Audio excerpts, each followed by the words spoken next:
నెల్ RR6 news కి స్వాగతం. నెల్లూరు జిల్లా పొదలకూరులో కాకాని పలువురు వైసీపీ నాయకులతో కలిసి వైసీపీ నాయకులను పరామర్శించారు. శస్త్రచికిత్స చేయించుకున్న ఊకోటి లక్ష్మీనారాయణను తండ్రిని కోల్పోయిన వార్డు మెంబర్ భాస్కర్ కుటుంబ సభ్యులను పరామర్శించారు. అనంతరం విలేకరులతో మాట్లాడారు. సర్వేపల్లి నియోజకవర్గంలో జరిగిన అభివృద్ధి అంతా వైసీపీ ప్రభుత్వంలో జరిగిందేనని, టీడీపీ ప్రభుత్వంలో అభివృద్ధి జాడే లేదన్నారు. ప్రధాన రహదారులు, గ్రామాల్లో సీసీ రోడ్లు, సైడు కాలువలు, విద్యుత్ స్తంభాలు, ప్రతిరోజు త్రాగునీరు సరఫరా, ఇళ్ల పట్టాల పంపిణీ, పింఛన్లు పెంపు ఇలా అభివృద్ధి అంతా మా ప్రభుత్వంలో మాత్రమే జరిగిందన్నారు. మీరెంతసేపటికి లేఅవుట్ల దగ్గర డబ్బులు దండుకోవడం, వైసీపీ నాయకులపై దొంగ కేసులు పెట్టడం ఇదే పనిగా మీ పాలన సాగుతుందన్నారు. రెండోసారి కూడా ఛాలెంజ్ విసురుతున్నారు. ఇప్పటికైనా ఇరిగేషన్పై చర్చకు సిద్ధమా అని ప్రశ్నించారు. ఖచ్చితంగా మళ్లీ అధికారంలోకి వస్తామని ధీమా వ్యక్తం చేశారు. ఈ కార్యక్రమంలో విరుపూరు మాజీ సర్పంచ్ బచ్చల సురేష్ కుమార్ రెడ్డి, అంజాద్, ఇంద్రసేన గౌడ్, భాస్కర్ గౌడ్, స్థానిక వైసీపీ నాయకులు పాల్గొన్నారు. మండల కేంద్రంలో నాకు అత్యంత ఆప్తుడు,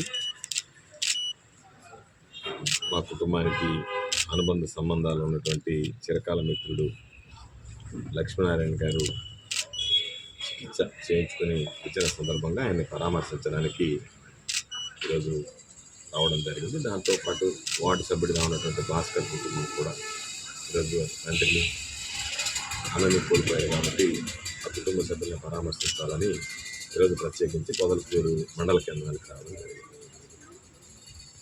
వచ్చినటువంటి సందర్భంలో పొదలకూరు మండలానికి సంబంధించి కానీ, పొదలకూరు మండలంలోని గ్రామాలకు సంబంధించి కానీ ఏదైనా అభివృద్ధి అనేటువంటిది జరిగింది అంటే అది వైఎస్ఆర్ కాంగ్రెస్ పార్టీ ప్రభుత్వంలో జగన్మోహన్ రెడ్డి గారు ముఖ్యమంత్రిగా, నేను శాసనసభ్యుడిగా, మంత్రిగా ఉన్నప్పుడే ఈ ప్రాంతానికి సంబంధించి అనేక అభివృద్ధి కార్యక్రమాలు చేపట్టడం జరిగింది.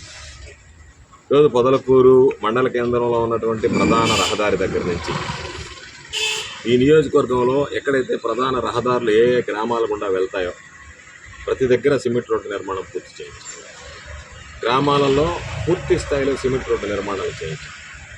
దాంతోపాటు అవసరం ఉన్న దగ్గర, అవకాశం ఉన్న దగ్గర సైడ్ డ్రైన్ల నిర్మాణం పూర్తి చేశారు.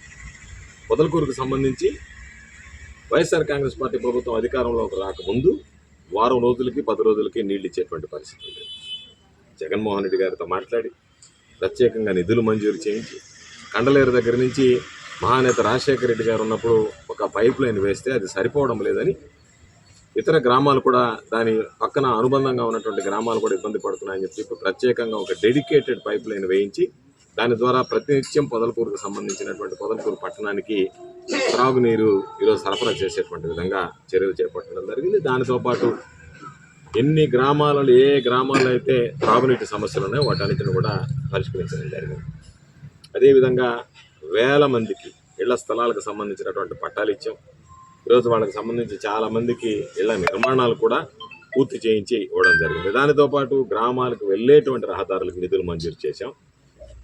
గ్రామాల్లో ఉన్నటువంటి చుట్టుపక్కల ప్రధాన రహదారులు ఈరోజు సర్వేపల్లి నియోజకవర్గానికి సంబంధించి ఎక్కడెక్కడైతే ఏ ప్రాంతాలకైతే వస్తారో పొదలకూరుకు సంబంధించినటువంటి దాంట్లో నెల్లూరు నుంచి వచ్చేది కానీ, పొదలకూరు నుంచి సంగం కానీ, పొదలకూరు నుంచి మనుబోలు కానీ, పొదలకూరు నుంచి సోమశిల కానీ, పొదలకూరు నుంచి రాపూరు కానీ, ఎక్కడెక్కడైతే ప్రధానమైనటువంటి రహదారులు ఉన్నాయో ఆ ప్రాంతాలకి పూర్తి స్థాయిలో నిధులు ఇచ్చి పూర్తి చేయడం జరిగింది.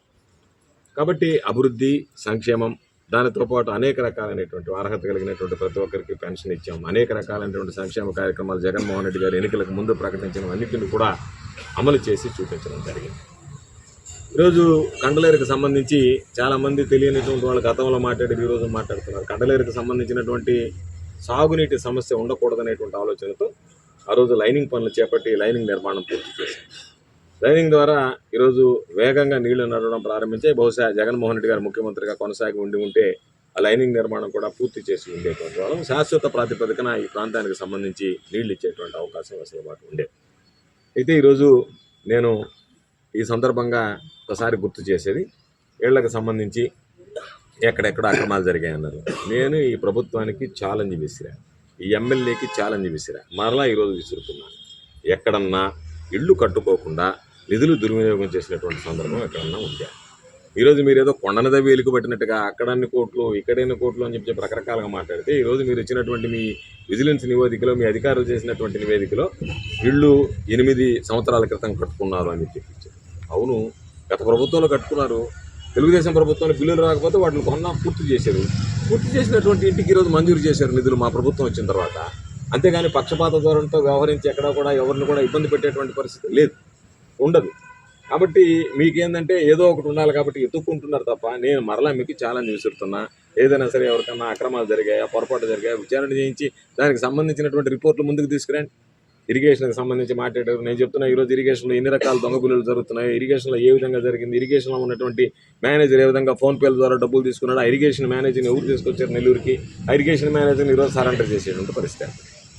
కాబట్టి అక్రమాలు ఈరోజు పాపం ఎవరో ఒక వ్యక్తి పేరు చెప్తే బాగుండదు, ఫోన్ చేసి అయా మహమ్మదాపురంకి సంబంధించినటువంటి 4 ఊర్ల కాలువకు సంబంధించి నిధులు ₹1 కూడా ఖర్చు పెట్టకుండా ఈరోజు బిల్లులు చేసుకుని తినేసినట్టుగా మాకు తెలిసిందని చెప్పి ఒక రైతు బాధ వ్యక్తం చేయడం జరిగింది. కాబట్టి ఒక పక్క మీరు తీవ్రమైనటువంటి అవినీతి. నేను అడుగుతున్నా, పొదలకూరు చరిత్రలో ఎంతోమంది శాసనసభ్యులు ఈ ప్రాంతంలో పనిచేస్తే ఏ శాసనసభ్యుడైనా లేఅవుట్ల దగ్గర బెదిరించి వాళ్ళ మీద కేసులు బనాయించి డబ్బులు తీసుకున్నటువంటి సందర్భాలు ఉన్నాయా? మళ్ళీ వాళ్ళ చేతనే ఒక స్టేట్మెంట్లు ఇప్పిస్తున్నారు, మాకు సంబంధం లేదని చెప్పి. ఇది వాస్తవమా కాదా? ఇది పసిపిల్లవాడు కూడా మాట్లాడుకునేటువంటి పరిస్థితి. నెల్లూరులో పొదలకూరులో అక్రమ లేఅవుట్లు వేశారని బెదిరించి వాళ్ళ దగ్గర డబ్బులు గుంజుకున్నారు అని చెప్పి. కాబట్టి మీ పని మీరు కానివ్వండి. అక్రమ లేఅవుట్లు వేసి బెదిరించడం. ఈరోజు మనం ఏదో చెప్తున్నారు, ఇళ్ళు నిర్మించాము, పేదలకు సంబంధించినటువంటి గిరిజనులకు 15,000 రూపాయలు ప్రభుత్వం ఇచ్చేటువంటి నిధులకు అదనంగా ఇచ్చాం. దానితో పాటు ఎక్కడన్నా విద్యుత్ సమస్య ఉంటే లక్షల కోట్ల రూపాయలు ఖర్చు పెట్టి ఈరోజు ఇళ్ల మీద ఉండేటువంటి విద్యుత్ తీగలు ఉంటే వాటిని పక్కకు తీసుకొచ్చాం, కొత్త విద్యుత్ లైన్లు వేసాం, కొత్త రైతులకు సంబంధించినటువంటి వ్యవసాయ పంపు సెట్లకు సంబంధించినటువంటి కనెక్షన్లు ఇచ్చాం, కొత్త సబ్స్టేషన్లు నిర్మించాం. రైతులకు సంబంధించినటువంటి ఆ రోజుల్లో యూరియా నేరుగా రైతుల ముంగిటికి ఇంటి ముంగిటికి చేరేటువంటి విధంగా రైతు భరోసా కేంద్రాలు ప్రారంభించారు. ఈరోజు కనీసం రైతులకు యూరియా ఇవ్వలేనటువంటి అసమర్థ ప్రభుత్వంగా ఈరోజు కూటమి ప్రభుత్వం మిగిలిపోయింది. కాబట్టి అభివృద్ధి శూన్యం, అవినీతి ఘనంలాగా తయారైంది. తప్పనిసరిగా ఈరోజు అధికారం ఉన్నా లేకపోయినా సరే ప్రజల పక్షాన నిలబడేటువంటి వాళ్ళం, ప్రజల పక్షాన పోరాడేటువంటి వాళ్ళం. అందుకనే మెడికల్ కాలేజ్ ఇష్యూలో పోరాడడం, ఈరోజు రాయలసీమ లిఫ్ట్ ఇరిగేషన్ విషయంలో తీరనటువంటి ద్రోహం చేస్తున్నారు కాబట్టి దాని మీద కూడా మాట్లాడుతున్నాం. ఈరోజు ఎవరు కూడా రాయలసీమ లిఫ్ట్ ఇరిగేషన్లో మేము అడిగేటువంటి ప్రశ్నకు సమాధానం చెప్పేటువంటి పరిస్థితిలో లేరు. కారణం ఏమిటి? మేము అడిగేది జగన్మోహన్ రెడ్డి గారు 3,825 కోట్ల రూపాయలతో రాయలసీమ లిఫ్ట్ ఇరిగేషన్ తీసుకొచ్చాడు. అయితే 3,000